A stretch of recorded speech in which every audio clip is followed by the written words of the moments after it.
Myleene Klass is with me on the red carpet for the Classic BRIT 2013. Now, Myleene, you've been here most of the day, preparing, getting ready.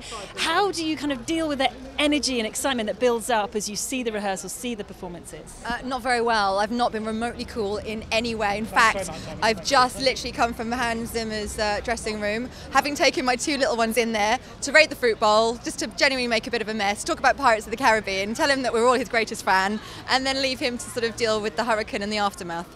And it's wonderful, isn't it, the calibre of artists we've got performing tonight? It's staggering. For me, I'm extra excited because the piano is getting shown in its true light, and I think it's getting shown by such a diverse array of performers. So you've got Lang Lang, who's like a magician.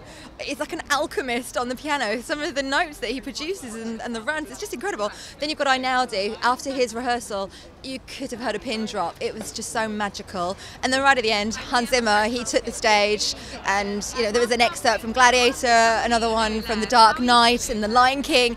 It was just so magical, and that's when you realise just how versatile the piano is and how incredible this evening is. And it's testament to the health of the industry as well, I think, when we have evenings like this.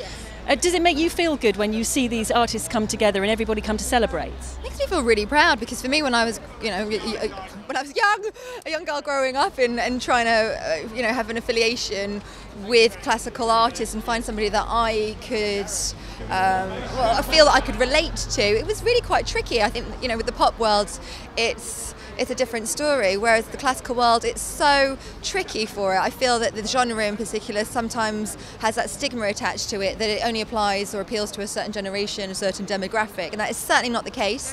And I think it's wonderful that it can be played from at rugby shows and the World Cup, all the way through to movies, all the way through to concert halls around the world. Why not? It's actually the most diverse and the most versatile of all the genres. Well, really enjoyed tonight. Thank you very much for taking the time to speak to us. You can tell I'm playing it really cool and I'm not a super fan. You're allowed to be a super fan, Myleene. I'm not a super fan. I've not been very cool at all today, and I've just seen Jose Carreras walking past. The last time I saw him, I was so excited. I don't know what came over me. I threw my earpiece at him. So the fact that that hasn't happened means that I'm obviously playing it really cool. Go and give him a piece of fruit. I'm going to give him some fruit from Hans Zimmer's room, mix it up a bit. Thank you very much.